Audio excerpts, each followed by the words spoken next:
선생님은 이 직업을 어떻게 알게 되셨나요? 그러니까 행동 전문가가 되기 위한 필수 자격증이다. 교육과정. 자, 그러면 이 직업의 장단점은 뭐라고 생각하시나요? 이 직업의 장점은 자, 오늘은 반려견 행동 전문가 모시고 얘기를 나눠보겠습니다. 선생님, 네, 안녕하세요. 자기소개 부탁드릴게요. 네, 저는 이제 반려견 행동 전문가로 4년 좀 넘게 활동을 하고 있는 이만하라고 합니다. 반갑습니다. 네, 반갑습니다. 자, 반려견 행동 전문가라는 직업을 사실 TV에서 많이 봤는데 이렇게 직접 뵈긴 처음이에요. 근데 선생님은 이 직업을 어떻게 알게 되셨나요? 저도 원래는 메인 잡이 있는데 이제 코로나 때 좀 먹고 살기가 힘들어서 뭘 해야 되지? 뭐 맞아. 새로운 거를 좀 또 찾아봐야겠다 고민을 하던 찰나에 이 반려견 행동 전문가 양성 과정이라는 걸 알게 돼서 그거를 반년 넘게 열심히 훈련하면서 들었거든요. 그러면서 이제 반려견 행동 전문가로 좀 거듭나게 된 케이스예요. 아, 그렇구나. 어쨌든 코로나가 이어준 직업. 그렇죠. 코로나가 이어진 직업이라고 보면 되겠네요. 딱히 이제 이것을 해봐야겠다라고 했던 이유가 있었을까요?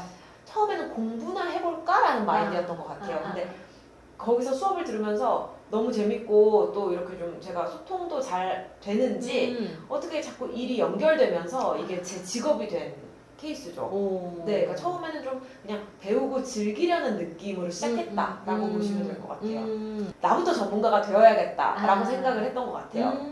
반려견 행동 전문가란 사실은 우리가 이제 TV에서만 봤지 사실 실상 이게 어떤 일을 하는 건지 잘 몰라요. 근데 구체적으로 어떤 일을 하시나요? 그러니까 예전에는 보통 훈련사라는 직업이 많이 있었고 요즘 들어서 뭐 핸들러도 있고 반려견 행동 전문가도 있고 산책을 전문으로 해주는 도그 워커도 있고 네 이렇게 여러 가지 세분화된 새로운 직업들이 많이 나왔어요. 그쵸. 똑같은 강아지를 교육하고 다루는 일들이 반려견 행동 전문가는 일단 메인이 반려견 행동에 대해서 좀 전문적인 지식을 갖고 있는 사람들인 것 같고요.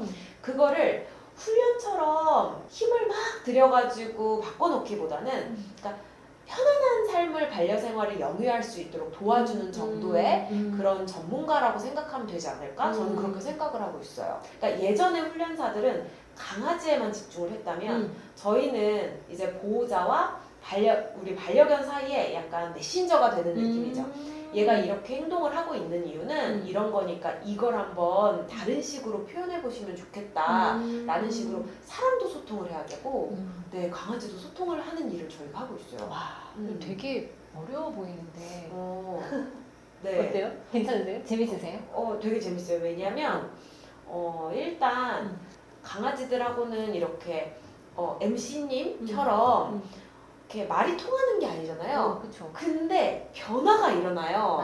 일단 말이 통하지 않는 다른 종의 동물과 소통을 한다라는 그거의 뿌듯함이 하나가 있고 두 번째는 그렇게 해서 보호자들이 되게 행복해하는 모습을 보면 저희가 만족도가 되게 높고 그 행복해하는 모습이 결국 또 이렇게 편하게 키우면 강아지도 더 잘 보살피게 되잖아요. 아무래도 그러니까 이게 결국에는 약간 인류애가 좀 상승을 하게 되는 그런 그쵸, 직업인 것 같아요. 네. 그러니까 보호자에게는 이 강아지가 사실은 금쪽이잖아요. 그렇죠. 그러니까 금쪽이 어떤 행동을 개선시켜주면 보호자도 편하니까 되게 도움이 많이 되겠네요. 네네.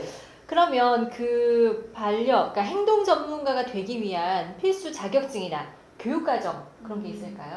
그러니까 사실 필수라고 하는 교육과정이나 자격증은 사실 없어요. 그리고 이렇게 주관하는 단체마다 좀 적절한 커리큘럼도 짜고 자격증도 운영을 하니까 내가 거기 좀 마음이 맞고 관심이 가는 데서 자격증을 따시면 이제 일로도 좀 연결될 수 있는 기회가 올 것 같아요.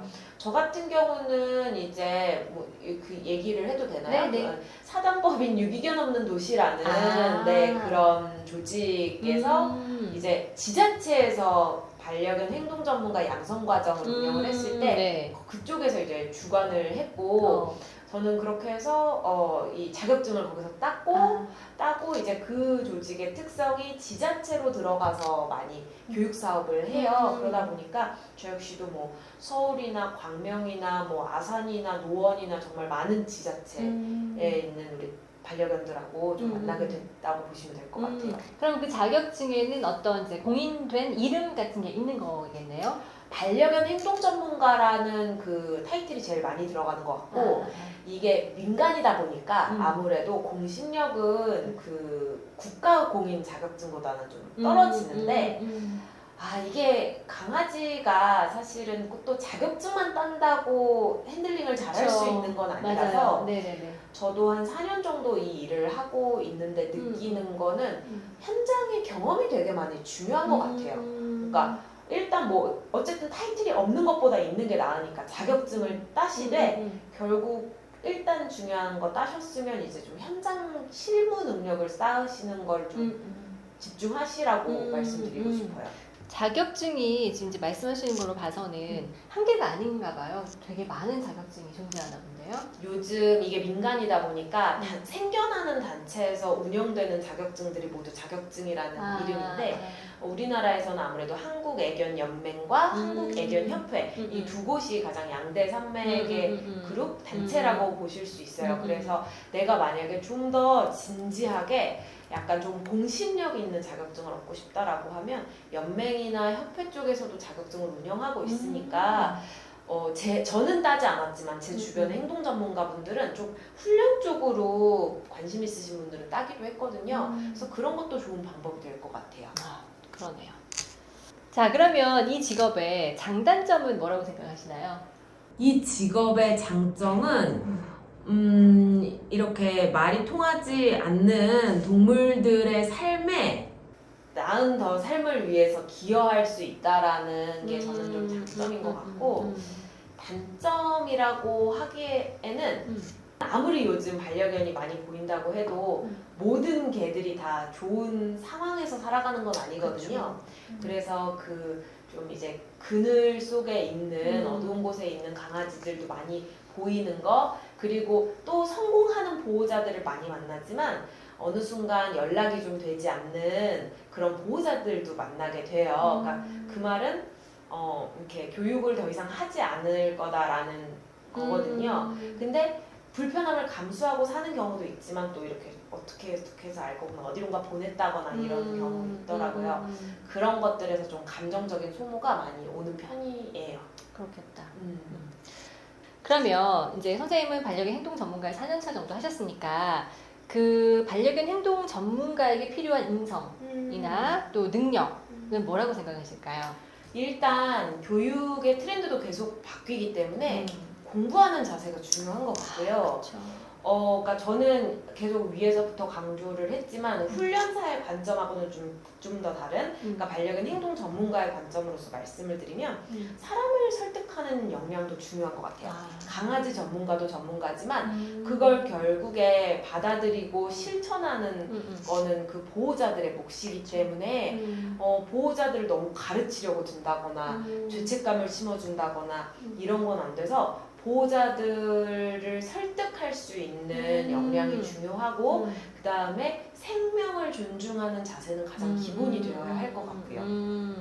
되게 중요한 자세가 있어야 되네요. 네, 맞아요. 네, 생명 존중은 물론이고 그 보호자를 설득할 수 있는 능력까지 갖춰야 되는. 네. 그렇죠. 강아지의 문제도 아니고 그러니까 보호자의 문제가 있을 수 있으니까. 네. 행동 전문가로 일하기 위해서는 어떤 경험을 쌓아야 될까요? 일단 강아지들을 접할 수 있는 환경에 뛰어들면 좋은 것 같아요. 제 주변에 뭐 훈련사분들, 행동 전문가분들을 보더라도 자격증을 계속해서 따 가신다든지 아니면 뭐 이렇게 유기동물 보호센터에서 뭐 봉사를 하신다든지 해외로 입양을 가는 강아지들이 있는데 그 강아지들이 이제 문제 행동 없이 가면 더 예쁨 받을 수 있고 좋잖아요. 이런 식으로 교육 재능 기부를 한다든지 할 수 있는 역할은 진짜 많거든요.